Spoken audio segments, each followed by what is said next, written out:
बंधे हुए हैं। स्वार्थ समाप्त हो जाए तो कल को साथ छोड़ दे, हाथ छोड़ दे कोई। जब जौ भर सुंड रही नभ में, तब राधे श्याम पुकारा था। जौ भर सुंदर रही थी नभ से। इसने एक बड़ा सुंदर स्तवन किया है जिसको कहते हैं गजेंद्र मोक्ष स्तवन। श्रीमद् भागवत का ये सुंदर स्तवन है गजेंद्र मोक्ष स्तोत्र। 40 मंत्रों में हाथी ने जो पुकारा है प्रभु, सूरदास की नजर पड़ गई है और सूरदास जी ने बहुत सुंदर वर्णन किया है। हे गोविंद हे गोपाल हे गोविंद हे गोपाल, अब तो जीवन हे गोविंद हे गोपाल, गोविंद हे गोपाल, अब तो जीवन हे गोविंद राखो शरण, हे गोविंद राखो शरण, अब तो जीवन हारे, अब तो जीवन हारे। हे गोविंद हे गोपाल हे गोविंद हे गोपाल, अब तो जीवन हारे।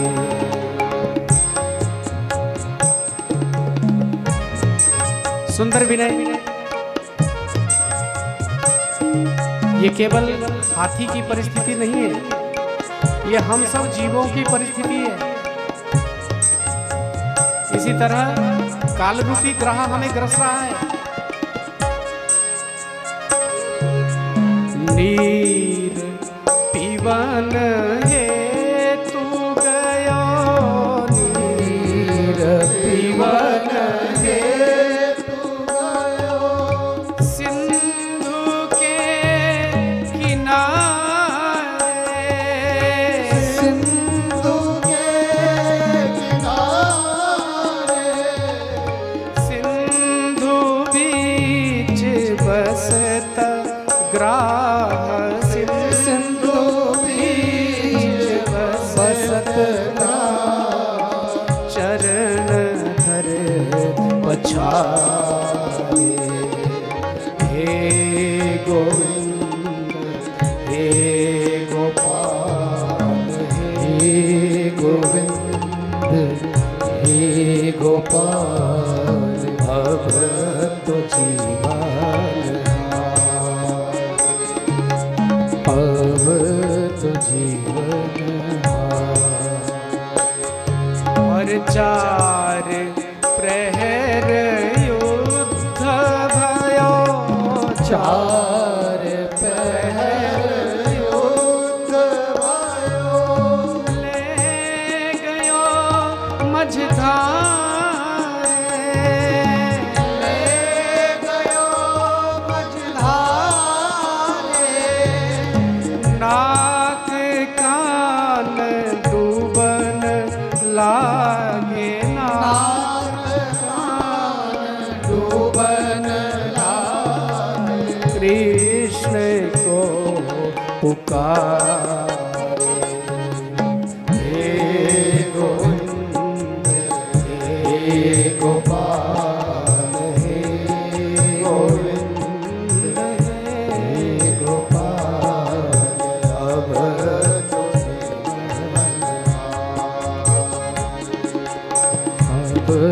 तो जीवन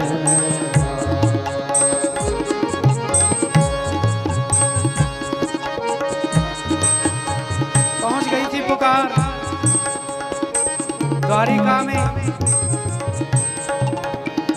और प्रभु उठे हैं एकदम से। रानियों ने कहा क्या हो गया? प्रभु ने कहा कोई बुला रहा है मुझे।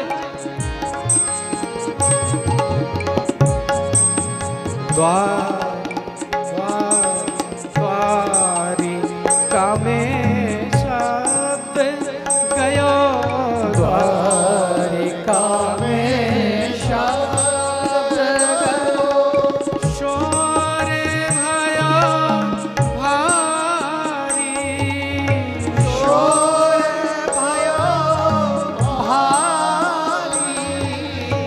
शोर भयो भारी, शोर भयो भारी,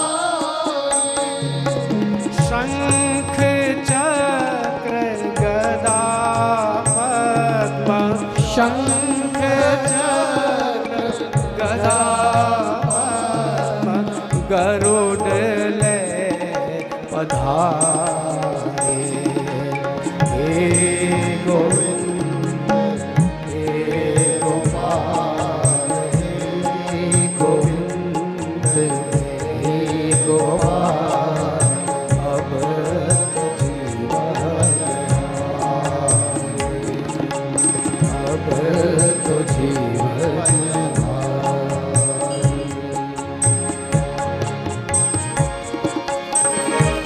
सुंदर विनय है। सूर्यदास जी कह रहे हैं कि प्रभु ये केवल हाथी ही सिंधु में इस तरह से संतप्त है, इतना ही नहीं है, हम भी भवसागर में ऐसे ही डूब रहे हैं। सूर्य कहे श्याम सुनो, सूर्य कहे श्याम सुनो, शरण है तिहारे, शरण है तिहारी, अब की बेर पार करो, अब की बेर पार करो, नंद के दुलारे, हे गोविंद हे गोपाल, हे गोविंद हे गोपाल, अब तो जीवन हारे, अब तो जीवन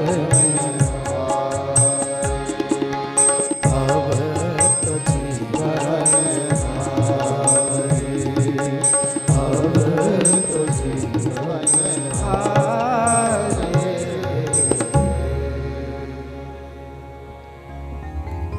बोलिए भक्तवत्सल भगवान की। हाथी ने विनय कर लिया, भगवान आए हैं और अपने सुदर्शन चक्र से ग्राह के मुख को फाड़ दिया है, हाथी को बंधन मुक्त किया है। परीक्षित ने प्रश्न किया, बोले हाथी को मुक्त किया कि ग्राह को मुक्त किया? तो सुखदेव जी ने कहा ना कि हाथी को मुक्त किया। नहीं आप थोड़ा भूल रहे हैं कथा गुरु जी। जय श्री कृष्ण बोल। चेला ऐसा होना चाहिए, गुरु को टोक दे बीच में, नहीं आप भूल रहे मतलब बोले नहीं आपने कहा था कि भगवान के हाथ से कोई मरता भी है ना तो वो भी तरता है। आपको दिखता होगा कि भगवान के हाथ से कोई मर रहा है, लेकिन वो मर नहीं रहा है, वो तर रहा है। तो पहले तो ग्राह के मुख को फाड़ा सुदर्शन चक्र ने, ऐसा क्या किया था इस ग्राह ने? बताइए ना, क्यों इसको सुदर्शन चक्र का स्पर्श मिला? सुखदेव जी ने कहा राजन, देवताओं की मंडली में दो गंधर्व होते हैं, हा और हु इनका नाम है। हु नाम का गंधर्व एक बार देवर मुनि के साथ में परिहास करने लगा, तो देवर मुनि ने शापित किया इसको। मुनि कर रहे थे भजन, पानी में खड़े थे, वो माला जप कर रहे थे, इतने में हु नाम का गंधर्व आया और पानी में छुप करके नीचे से मुनि के चरण को पकड़ लिया। वो उछल पड़े, बोले कौन आ गया, किसने पकड़ लिया हमारे पैर? और फिर बाहर निकला, बड़े जोर से हंसा, बोले आज तो आपको भी चकवा दे दिया हमने। देवल मुनि ने कहा, बोले इस तरह से भजन कर रहे मुनि को छेड़ना नहीं चाहिए, ये परिहास अच्छा नहीं है, ये अपराध अच्छा नहीं है। तुझे बहुत अच्छा लगता है ना पानी में खड़े हुए जीवों को पकड़ना, उनके पैर पकड़ना, जा मगरमच्छ बन जा, पकड़ते रहना जीवों को। अब गिड़गिड़ाया, बोला नहीं नहीं महाराज, हमारा स्वभाव ही ऐसा है, हमारी शक्ल ही देखकर लोगों को हंसी आती है। राधे राधे राधे, हम करें, हम तो हैं ही कॉमेडियन, तो हमारा तो काम ही होता है हंसना हंसाना। मुनि ने कहा लेकिन हमने तो शाप दे दिया। बोले आपका शाप भी तो वरदान बन सकता है ना। बोले बिल्कुल बनेगा। पकड़ते रहना जीवों के चरणों को, किसी दिन किसी भक्त के चरणों को पकड़ेगा तो भगवान प्रसन्न हो जाएंगे और शाप से तेरी मुक्ति हो जाएगी। हाथी के चरण को पकड़ा था तो शाप मुक्त हुआ। आपका कहने का मतलब कि वो हाथी भी कोई भक्त था? बोले हाँ बिल्कुल था। ये हाथी भी अपने पूर्व जन्म में इंद्रद्युम्न नाम का एक राजा हुआ करता था। रानियों के साथ विहार कर रहा था। अगस्त्य मुनि आए हैं, अनदेखा कर दिया है, शापित हुआ और हाथी बना।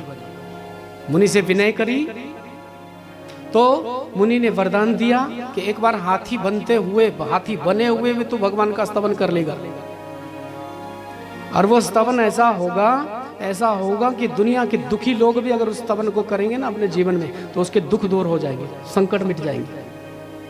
जीवन में कोई संकट आ जाए, दुख आ जाए तो गजेंद्र मोक्ष स्तोत्र का पाठ कर लेना चाहिए। जय श्री कृष्ण बोलो।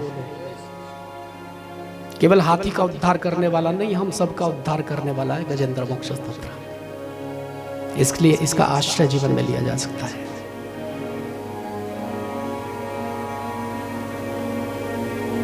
दुर्वासा की माला का अपमान इंद्र ने जब किया था तो स्वर्ग के राज्य से च्युत हुआ। देवदानव संग्राम हुआ है, एक बार नहीं है, कई बार युद्ध होता है देवताओं और दानवों का। कभी देवताओं की विजय होती, कभी दैत्यों की भी विजय होती है। दैत्य लोग बड़े बलशाली हैं, कई बार देवताओं को हराया इन्होंने। लेकिन देवताओं के जीवन में एक बड़ी विशेषता है जो हमें सीखनी चाहिए। जय श्री कृष्ण बोलो। कहीं से भी सीखने के लिए कुछ अच्छा मिले तो सीख लो जरूर, बुरा मिले तो मत सीखना, अच्छा मिले तो सीख लो। देवताओं के जीवन में एक बहुत अच्छी विशेषता है कि देवताओं के जीवन में जब कभी भी संकट आता है वो भगवान की ही शरण ग्रहण करते हैं। मेरे ठाकुर जी की शरण में जाते देवता, ये विशेषता है। जीवन में कभी भी संकट आए, विपरीत परिस्थिति आए, हमें भगवान की ही शरण ग्रहण करनी चाहिए, भगवान की शरण ही ग्रहण करनी चाहिए। प्रहलाद के पुत्र बलि के द्वारा जब त्रिलोकी पर आधिपत्य किया गया तो देवता लोग भगवान की शरण ग्रहण किए और जाकर के प्रभु से कहा कि आप बलि से छीन करके हमारी त्रिलोकी हमें वापस करवाइए। प्रभु ने कहा मैं बलि के साथ युद्ध नहीं कर सकता, मैं बलि से युद्ध करूंगा इंद्र तो मैं जीत नहीं पाऊंगा। इंद्र ने कहा आप कैसी बातें कर रहे हैं? प्रभु ने कहा बिल्कुल सत्य कह रहा हूं। बलि के जीवन की विशेषता इंद्र तुझे मालूम नहीं है। बलि अपने जीवन में गुरु सेवा करता है, बलि अपने जीवन में गौ सेवा करता है, बलि अपने जीवन में यज्ञ करता है, पुण्य कर्म करता है, और स्वर्ग में जाकर के भी वो इतने पुण्य कमाता है कि उसका पुण्य अक्षय हो गया है, इसका विनाश नहीं हो सकता, कभी क्षय नहीं हो सकता उसके पुण्य का। तो फिर क्या होगा? एक उपाय हो सकता है, मैं भिखारी बन जाऊं, झोली फैला करके उसके सामने जाऊं कि भैया दे दो त्रिलोकी देवताओं की, तो वो बड़ा दयालु है, मैं मांगूंगा तो जरूर देगा, ना नहीं करेगा, मना नहीं करेगा। मैं जाऊं वहां पर भिखारी बन करके, देवताओं ने कहा बिल्कुल जाना ही चाहिए आपको। कार्य कुशला सुरा, भागवत कह रही है, अपने कार्य को करवाने में बड़े कुशल है देवता लोग, बड़े कुशल है। भगवान से कहने आप भिखारी बन जाओ, और अपना मान टले टल जाए पर भक्त का मान न टलते देखा। प्रबल प्रेम के पाले पड़कर प्रभु को नियम बदलते देखा। एक कारण और बना, देखो दो कारण है। एक तो देवताओं ने जाकर के बात कही है तो प्रभु ने आश्वासन दिया कोई बात नहीं मैं आऊंगा। और दूसरा कारण ये है कि कश्यप की जो भार्या है अदिति, उसने अपने पति देव से विनय करी कि प्रभु मेरे बच्चों का राज्य छिन गया, वो मारे मारे फिरते कदराओं में जाकर के छिपते हैं, लड़ाई झगड़ा मुझे अच्छा नहीं लगता, वो युद्ध करें और युद्ध में मेरे ही पुत्रों की मृत्यु होगी। ये दीति के पुत्र भी तो मेरे ही है ना, देवता युद्ध मेरे पुत्र हैं तो दैत्य भी तो मेरे ही पुत्र हैं। तो भाइयों भाइयों में झगड़ा हो जाए अच्छी बात नहीं है। हमारे यहाँ कोई ऐसा पुत्र आ जाए प्रभु कि वो बिना झगड़े के ही इस उलझन को सुलझा दे। तो कश्यप जी ने कहा था कि देवी ऐसा पुत्र तो भगवान हो सकता है। धन्य है ये भारत भूमि जहां माताओं ने भगवान को भी पुत्र बना दिया है। भगवान को भी अगर विराम करना हो, विश्राम करना हो, सोना हो तो मां की गोद चाहिए, और वो मां की गोद प्रदान करी है भारतीय माताओं ने। भगवान को बेटा बना लेंगे, दोनों ने पुकारा था तो प्रभु सामने आए। क्या चाहिए? दोनों ने कहा आपके जैसा पुत्र चाहिए। प्रभु ने कहा मेरे जैसा मैं ही होता हूं, तुम सबको आदत हो गई यही मांग रहे हो, जय श्री कृष्ण बोलो। बोले नहीं आपके जैसा ही चाहिए। तो प्रभु ने कहा मैं ही बन जाऊंगा आपका बेटा।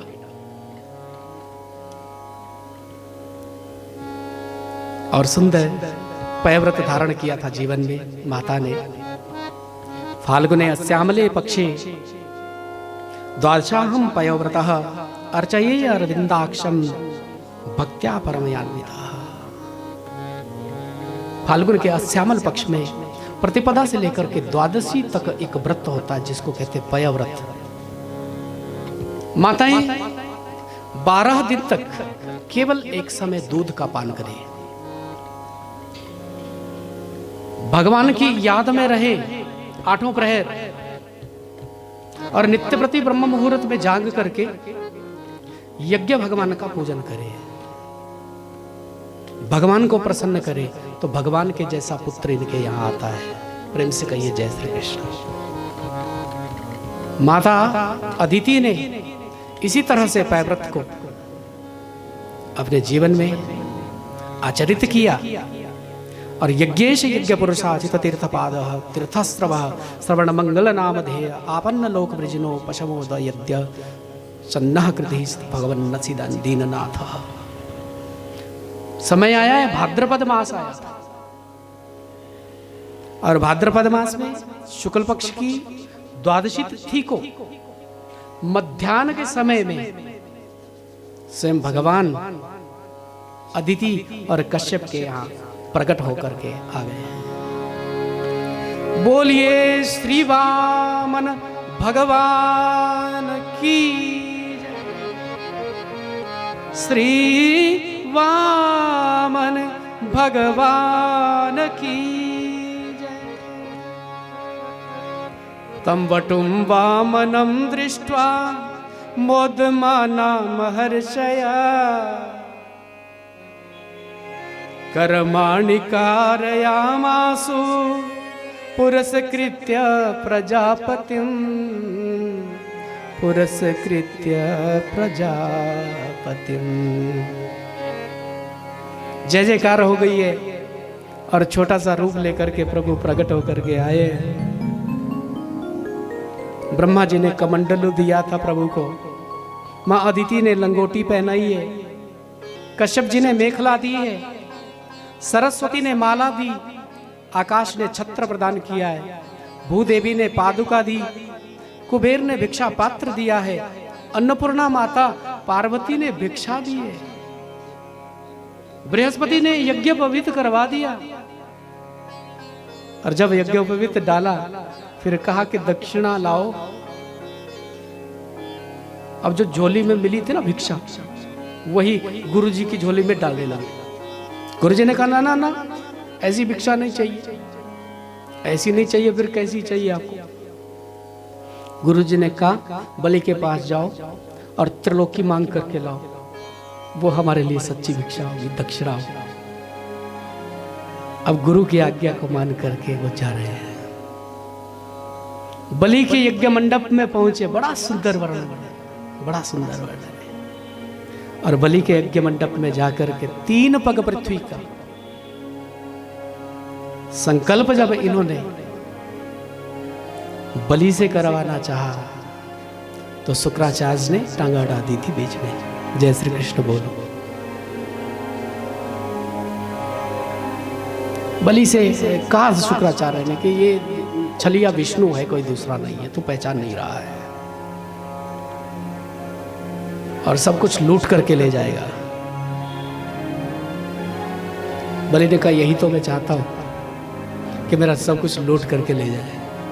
अगर भगवान है और सब कुछ मुझसे लूट करके ले जाता है तो भी मेरा कल्याण है, और अगर भगवान नहीं है, ब्राह्मण है, तो 3 पग इसने भूमि मांगी, उससे चौथी नहीं ले सकता, मुझे मालूम है। दोनों हाथों में लड्डू है मेरे, और मेरे दरबार से यहां से कोई खाली हाथ गया नहीं आज तक, ये भी खाली हाथ जाना नहीं चाहिए।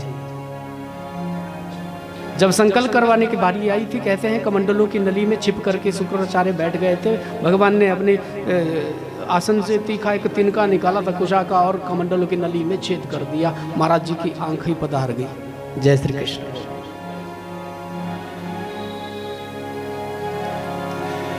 येष वैरोचने साक्षात् भगवान विष्णुरव्यया कश्यपाददितिर्जातो देवानां कार्यसाधकः।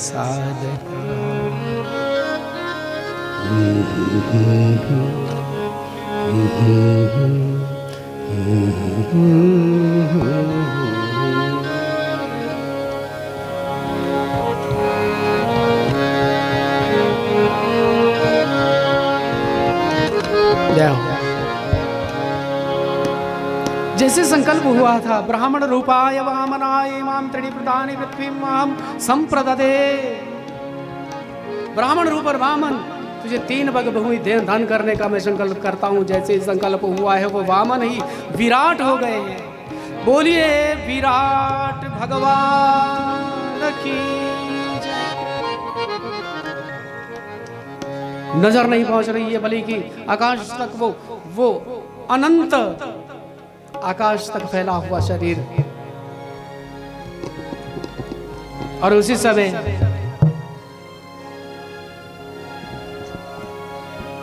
ब्रह्मा जी ने परिक्रमा करी, बृहस्पति ने स्तवन किया, ब्रह्मा जी ने प्रभु के चरणों को धोया, चरण पखारे, और वहां से जल बच गया था ना, उसको रखा कमंडलों में।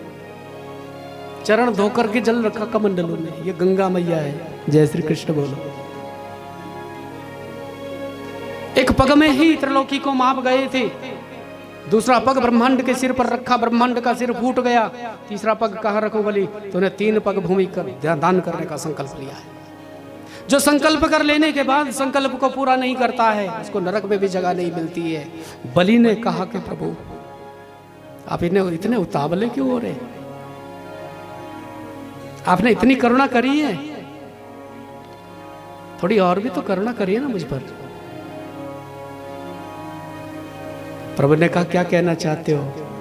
बलि ने कहा आप करुणा करके अपना तीसरा पग मेरे सिर पे धारण करिए, मेरे सिर पे रखिए, क्योंकि धन से बड़ा धन का मालिक होता है। अभी धन ही तो मेरा लिया है आपने, और मालिक तो रह गया, अभी मैं तो रह गया, अर्थात अभी अभिमान तो रह गया। अभी मैं पना जो है मेरा, उसको समाप्त करिए। प्रभु ने एक पग बलि के सिर पर रखा है, धरा है, उसको सुतल लोक को भेज दिया है, और त्रिलोकी लेकर के बृहस्पति की झोली में डाली है कि लीजिए गुरु दक्षिणा। भाग करके बलि के पास गए थे और वहां पर कहा था कि बलि तेरे समान दानी मैंने नहीं देखा है। मेरे आधे बोल पर अपना सर्वस्व तुमने दान कर दिया बलि। मैं तुझसे बहुत प्रसन्न हो गया हूं, तू वर मांग, तू त्रिलोकी मांगेगा, मैं इंद्र से युद्ध करूंगा, तेरी त्रिलोकी तुझे वापस करूंगा। बलि ने कहा मुझे नहीं चाहिए अब, क्योंकि जिस पर आप परम करुणा कर देते हो उसका सब कुछ छीन लेते हो, ये आपकी करुणा है। जिस मोह ममता के जाल में मैं फंसा हुआ था, जिसको पाकर के मैं अभिमानी हो रहा था, उस अभिमान के अंकुर को आपने समाप्त कर दिया, उस मोह ममता के जाल से मुझे छुड़ा दिया। आपने बहुत बड़ी करुणा करी है। केवल इतनी तमन्ना है कि भीतर जाऊं आपका दर्शन हो, बाहर निकलूं आपका दर्शन हो, खाते पीते उठते बैठते सोते जागते आपको ही देंगे। घनश्याम तुम्हें देखो, घनश्याम तुम्हें देखो, बस इतने